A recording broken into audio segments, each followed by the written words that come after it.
아버지의 나라가 임하게 하소서. 이런 제목으로 말씀 나누겠습니다. 성경에서 평화라고 할 때 그 말은 히브리어 샬롬을 번역한 것입니다. 샬롬은 평안보다는 더 크고, 또 평화라고 하는 번역보다 더 크고, 평강보다도 더 큰 단어입니다. 샬롬은 소극적으로 하면 서로 전쟁 없이 싸우지 않고 잘 지낸다는 뜻입니다.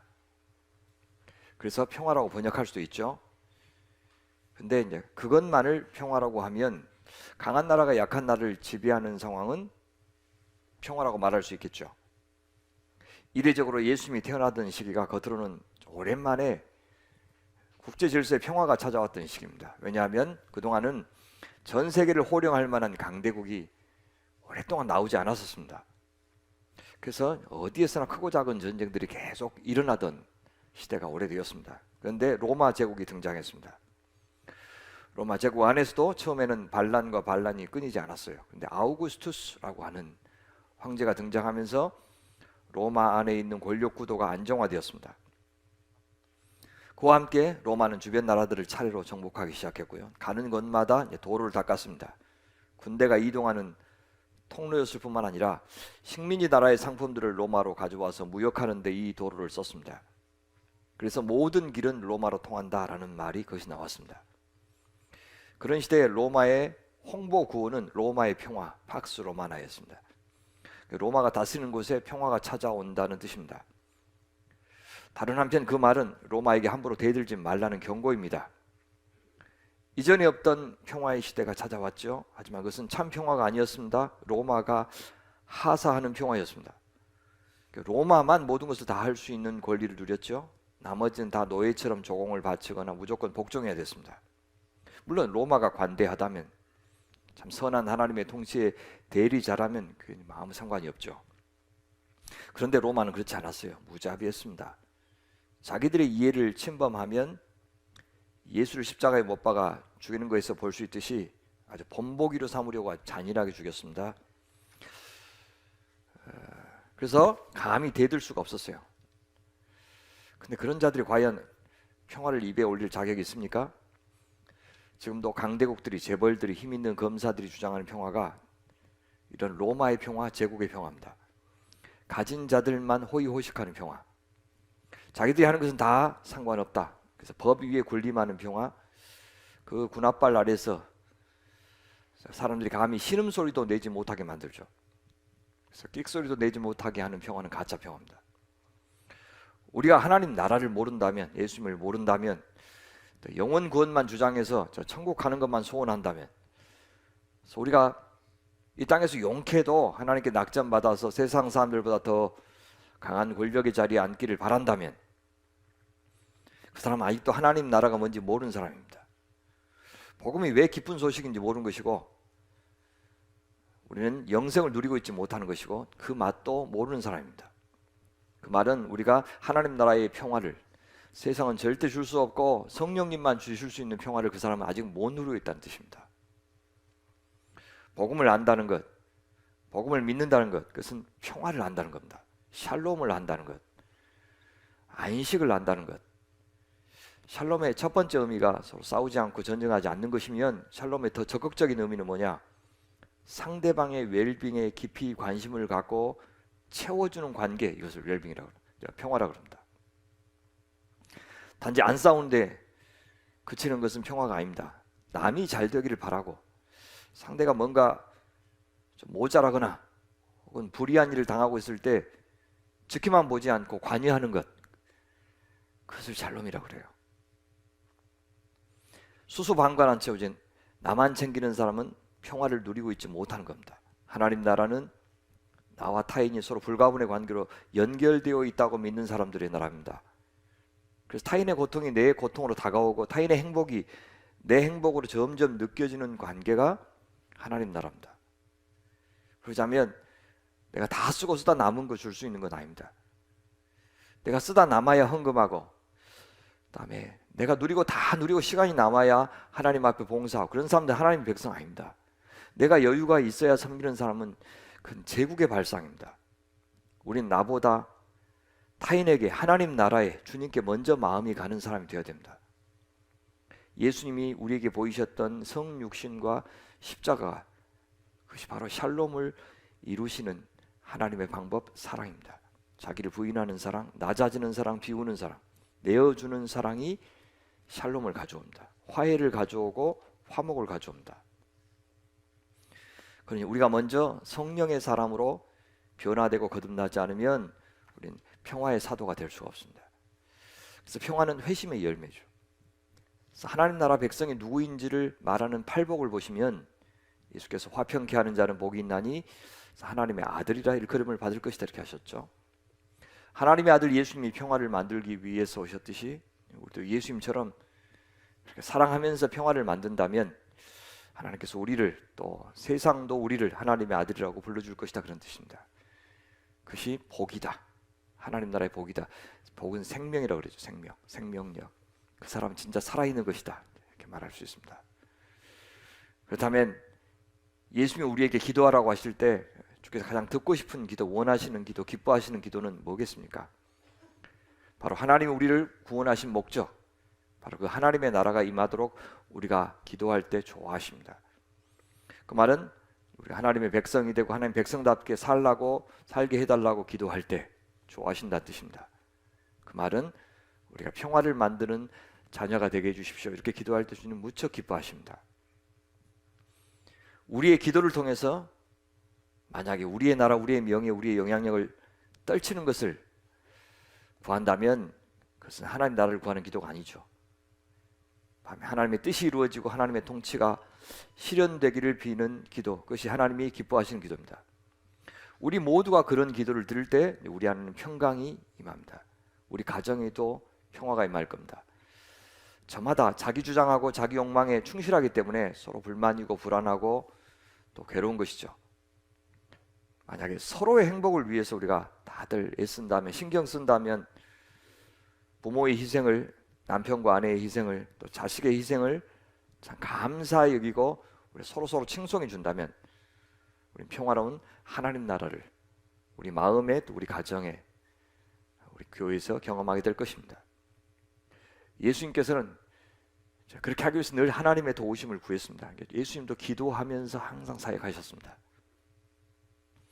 그 모습을 보고 제자 중 하나가 예수께 나와서 부탁을 하죠. 주님, 요한이 자기 제자들한테 기도를 좀 가르쳐주고 있는데 우리에게도 좀 기도를 가르쳐 주십시오. 마태복음에는요, 이런 요구를 하기 전에 예수께서 기도를 가르쳐 주신 것처럼 나오죠. 그래서 주기도문이 마태복음에 나오는데 우리가 암송하고 있는 것은 바로 그 마태복음의 주기도문입니다. 근데 거기는 기도의 원리가 나와요. 이렇게 기도하라 하면서 앞에는 이방인의 기도, 하나님께서 원치 않는 기도를 먼저 소개하고 나서 그렇게 하지 말고 너희는 이렇게 기도하라 하면서 가르쳐 주신 것이 이제 주기도문이니까 기도의 원리입니다. 근데 누가복음은 기도문을 달라고 요구하는 거예요. 세례 요한과 제자들은 광야에서 살았습니다. 아마 광야에 살던 SNF파 유대인일 가능성이 높다 그러죠. 그들은 자기들만의 독특한 기도문이 있었어요. 세례받는 의식도 있었고요, 예찬하는 의식도 있었어요. 그런 의식들을 통해서 이 타락한 시대에 그들은 자기들만의 정체성을 세워갔습니다. 저희 교회도 하나둘씩 예전을 도입하려고 하는 이유도 그것입니다. 여러분들은 처음에 지금 적응이 안 돼서 불편하기도 하고 어색하기도 하겠지만 우리만 생각할 것이 아니라 우리 후손들을 좀 생각하시자고요. 왜냐하면 우리가 너무 타락했어요. 우리 어른들은 괜찮아요. 기도하자 그러면 나오셔서 기도하고 몸이 훈련돼 있고, 안 돼 있어요. 후배들은 우리 몸이 타락했어요. 우리 안에 신앙의 습관이 거의 없습니다. 그래서 우리 자녀들에게 전수해 줄 신앙의 유산, 눈으로 볼 수 있고 손으로 만질 수 있는 것들이 안 남아 있어요. 그래서 그거 넘겨주자고요. 그래서 어른들이 좀 참으셔야 됩니다. 제자들이 그것들 가운데서 기도문을 우리도 좀 갖고 싶다고 이야기한 겁니다. 그래서 실제로 우리가 주기도문을 암송하려면 이 누가복음의 주기도문을 암송하는 것이 참 좋습니다. 그 원래 기도문을 주신 취지에 어울리기 때문입니다. 근데 기도의 핵심적인 내용은 마태복음과 비슷해요. 마태복음이 조금 더 표현이 풍성하지만 핵심은 같습니다. 뭡니까? 하나님 나라를 구하는 기도라는 점에서는 같아요. 근데요, 세례 요한의 제자들은 이 기도 드릴 수가 없습니다. 세례 요한은 절대 가르쳐 줄 수 없는 기도고 오직 하나님의 아들 메시아 예수님만이 가르쳐 줄 수 있는 기도예요. 왜? 이 시점에서는 세례 요한은 하나님 나라를 잘 모르는 사람이니까. 뭘 말해줍니까? 우리가 바르게 기도하려면, 하나님이 기쁘시는 그런 기도를 하려면 무엇이 전제되어야 한다는 것입니까? 복음을 알아야 됩니다. 예수님을 알아야 돼요. 하나님 나라를 알아야 됩니다. 그래야 하나님의 뜻을 구할 수 있어요. 하나님의 뜻이 바로 하나님 나라가 이 땅에 임하는 것이기 때문입니다. 복음을 모르면 하나님 나라가 아니라 내 나라를 구하게 되고, 우리의 욕망이 이루어지기만을 간절히 이렇게 치성들이듯 기도할 수밖에 없습니다. 여러분, 근데 그런 기도를 많이 하면 많이 할수록, 열심히 하면 열심히 할수록 평화가 깨집니다. 서로 자기 편으로 하나님을 끌어들이려고 그렇게 기도하는 것이 되기 때문입니다. 러시아 정교의 수장이, 러시아가 일으킨 그 전쟁이 정당하다고 러시아를 위해서 축복 기도를 했어요. 그러면 우크라이나 정교의 수장은 어떻게 기도하겠어요?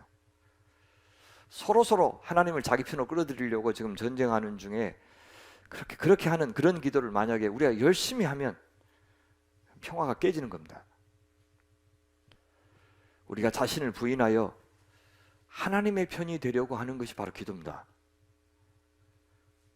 그래야 상대방을 위해서 기도해요. 야당은 여당을 위해서, 여당은 야당을 위해서, 남한은 북한을 위해서, 이스라엘은 팔레스틴을 위해서 기도하는 것이 주님 기뻐하시는 기도예요.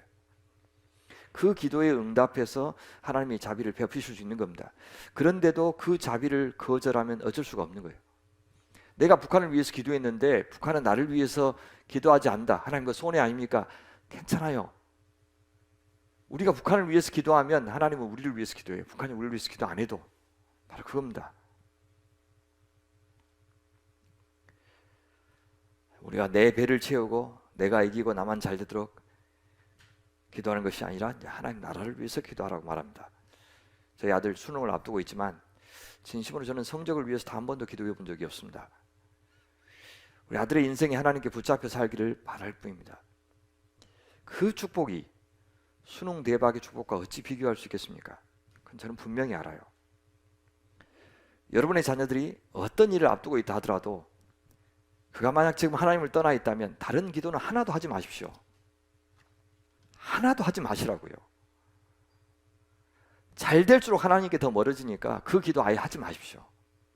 하나님 떠나 있다면 그 영혼이 주님께 돌아오기를 구해야 됩니다. 왜? 다른 모든 부모들이 원하는 기도의 제목들은 다 그 기도 안에 다 들어있어요. 그 안에서 이루어지기 때문에 그렇습니다.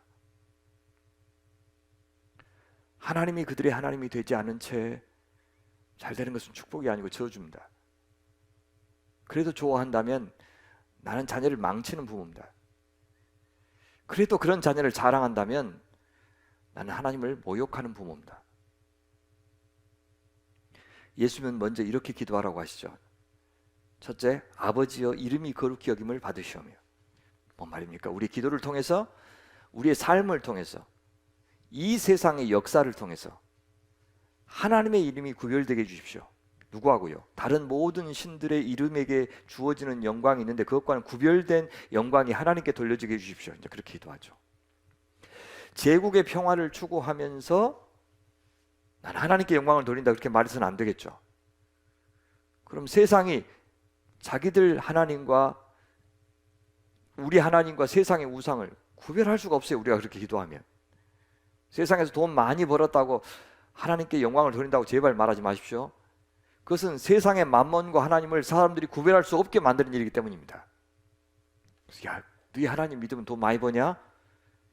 그런 목적으로 예수 믿는다 그러면 자기들의 만몬하고 하나님하고 구별을 못해요. 하나님의 이름이 거룩해지는 것, 구별되는 것, 그것은 하나님 나라가 임할 때, 하나님의 성품에 어울리는 가치가 실현될 때만 가능합니다. 우리가 세상이 부러워하는 것을 세상보다 더 많이 빨리 소유했을 때가 아니라 세상은 흉내도 낼 수 없는 가치를 추구하는 인격이 될 때, 우리가 세상에서는 절대 볼 수 없는 그런 사랑의 공동체를 일구며 살아갈 때, 전혀 다른 가치관으로 우리 자녀들을 양육해낼 때, 그때 하나님의 구별된 이름이 높임을 받는 겁니다. 내가 하고 싶은 대로 다 하고 가고 싶은 거 다 가지려고 하면서 교회와 복음과 선교와 하나님 나라와는 별로 상관없이 살면서 감히 하나님의 이름이 거룩히 여김을 받기를 원합니다. 이렇게 기도해도 소용이 없다는 겁니다. 만약 이 가을에 우리가 아버지 이름이 거룩히 여김을 받기를 원합니다 라고 기도할 수 있다면 저는 우리의 심령에, 우리의 가정에 평화가 임할 것이라고 믿습니다. 제국의 평화가 아니라 하나님 나라의 평화가 임할 것입니다. 세상은 줄 수 없고 유엔도 미국, 러시아, 중국 같은 강대국도 줄 수 없는 평화가 임할 겁니다. 그러니 이 가을에 우리 기도합시다. 주님의 거룩하신 이름이 드러나게 해주십시오. 주님의 이름만이 거룩히 여김을 받기를 원합니다. 나의 모든 삶을 통해서, 기도를 통해서 주님의 이름이 세상의 모든 헛된 우상들과 구별된 영광을 얻는 그런 복이 있게 해주십시오. 그렇게 기도합시다. 둘째, 나라가 임하시옵소서라고 기도하라고 하죠. 이것은 하나님의 이름이 거룩히 여김을 받는 방법을 이야기합니다. 대한민국이 부강해지는 것이 하나님 나라와 상관없습니다. 하나님의 이름과도 상관이 없습니다. 내 자식이 잘 되는 것도, 내 사업이 잘 되는 것도 마찬가지예요.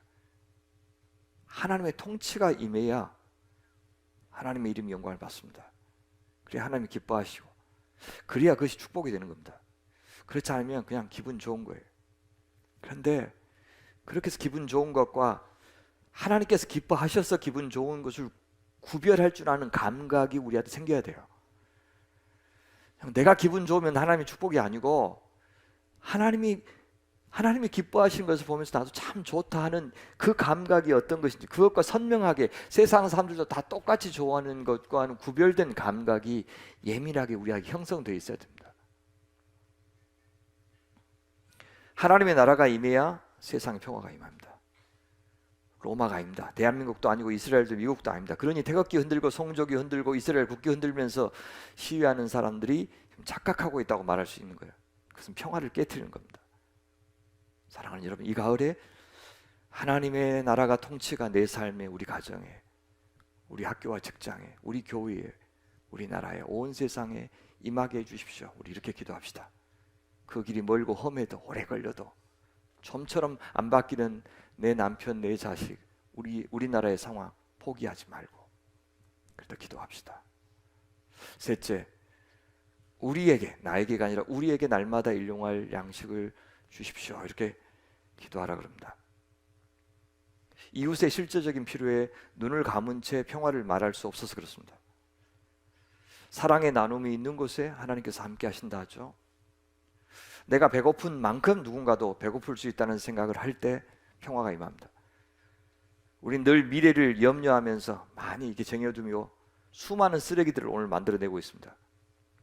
아직도 우리는 하나님 나라가 충분히 임하는 삶을 못 살고 있다는 뜻입니다. 그럴수록 우리의 기도는 공허해지고 우리 마음에는 평화가 찾아오지 않습니다.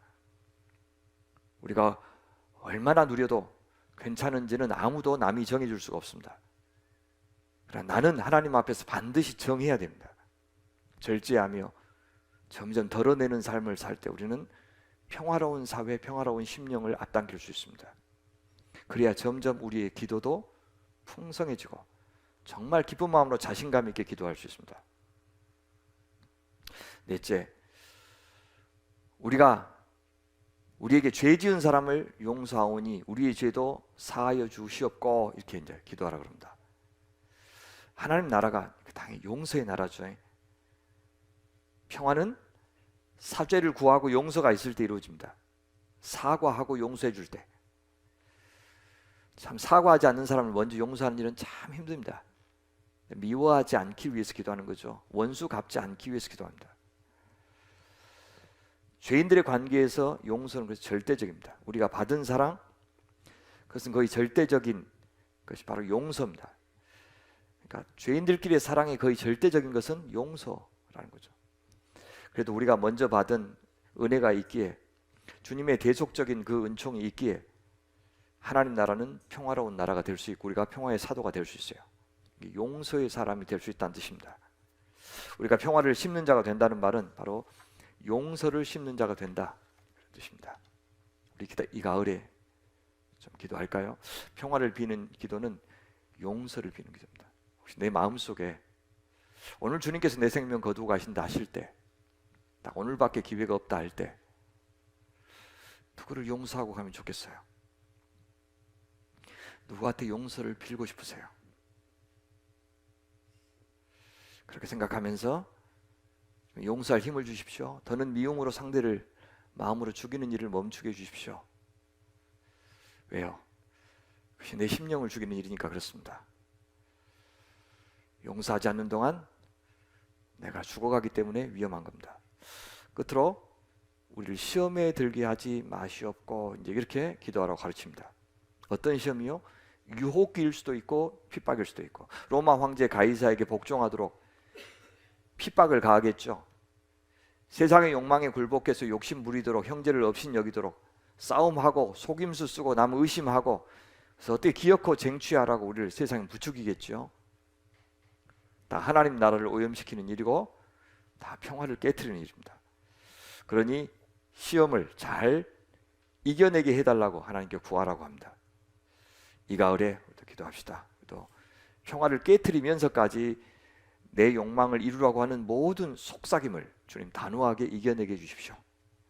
주님 시험을 이기게 해주십시오. 박해를 이기게 해주십시오. 끝까지 신앙을 지켜낼 수 있는 힘을 주십시오. 우리 이렇게 기도합시다. 이것이 모두 다 주님 저에게 평화를 내려주십시오 라고 하는 기도입니다. 예수께서 이 아침에 우리에게 어떤 기도를 가르치십니까? 하나님 나라를 구하는 기도입니다. 첫째, 그것은 군더더기 없는 짧은 기도입니다. 이제 저희도 뭔가 많이 치장하는 기도가 아니라 이렇게 주님께서 가르치신 기도문처럼 담백하고 소박하게 우리의 마음을 정직하게 담을 수 있는 기도를 또박또박 더듬더듬 그렇게 했으면 좋겠습니다. 둘째, 예수님을 알고 복음을 알고서 하는 기도를 드리도록 말씀하십니다. 그래서 요한은 할 수 없는 기도라 그랬죠. 하나님의 아들 예수님을 알아야, 또 복음을 알아야 제대로 기도할 수 있습니다.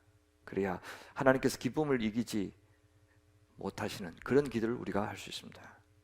셋째, 하나님의 이름이 거룩히 여김을 받고 하나님 나라가 임하는 기도. 둘이 동전의 양면이라고 했습니다. 내가 원하는 것이 이루어졌다고 해서 하나님 나라가 임하는 것은 아닙니다. 그때 하나님의 이름이 거룩히 여김을 받는 것이 아닙니다. 우리가 믿는 하나님을 세상의 우상과 다름없는 분으로 만드는 기도를 하지 않도록 우리는 조심해야 됩니다. 내 나라, 내 영광, 내 뜻이 아니라, 내 기분 좋게 만드는 기도가 아니라 그분의 마음을 흡족하게 해드리는, 그분의 나라가 이루어지고 그분의 뜻이 이루어지고 그분의 의가 이루어지는 그런 기도를 드릴 때 바로 그것이 평화를 맛보는 기도가 되는 것입니다. 끝으로 우리의 양식이 아니라, 나의 양식이 아니라 우리의 양식을 구하라고 하죠. 또 이웃을 용서하라고 합니다. 이웃의 빵을 걱정하고 나누도록, 이웃에게 용서를 나누도록, 이웃의 평화를 깨는 욕심을 부리지 않도록 또 시험을 경계해야 됩니다. 이것이 이 가을에 하나님께서 우리에게 듣고 싶으신 기도라고 합니다. 하나님 우리에게 평화를 주시옵소서. 그것을 위해서 하나님의 거룩하신 이름이 구별되게, 세상 앞에 온전히 구별되어 드러나도록 도와주십시오. 이렇게 하기 위해서 내 나라가 아니라 하나님 나라가 임하게 해주십시오. 그렇게 기도할 줄 아는 이 가을이 되었으면 좋겠습니다. 하나님 아버지, 이 가을에 깊이 주님 앞에 파묻혀서 기도하게 도와주십시오. 하나님의 이름, 하나님의 나라, 그 하나님의 뜻, 오직 복음만 드러낼 수 있다면 그것으로 족한 인생 되게 하여 주옵소서. 우리 자녀들이, 우리 남편과 아내가 부디 하나님을 잘 믿게 해주십시오. 당신을 경외하게 하시고 당신의 역사 주권과 인생 주권을 인정할 줄 알게 도와주십시오. 주님께 겸손히 조아리는 몸이 되게 하시고 주님께 귀하게 쓰임받는 인생이 되게 하여 주옵소서. 주님 평화를 내려주십시오. 하나님 용서하게 하시고 저희 가운데 나눔이 있게 해주십시오. 온갖 유혹과 핍박으로부터 우리의 신앙을 지키고 더욱 정결한 신앙이 되고 더욱 단단한 신앙이 되게 하여 주시옵소서. 주님 이 가을에 주님께서 좋아하시는 기도를 드리게 해주십시오. 주님 전쟁이 있는 나라의 평화를 주옵소서. 자식을 먼저 떠나보낸 유가족들에게 평화를 주시옵소서. 정의와 공의를 상실한 이 땅에 평화를 내려주십시오. 무너진 우리의 관계에 평화를 내려주십시오. 상한 마음을 싸매어 주셔서 평안과 평강을 허락하여 주옵소서.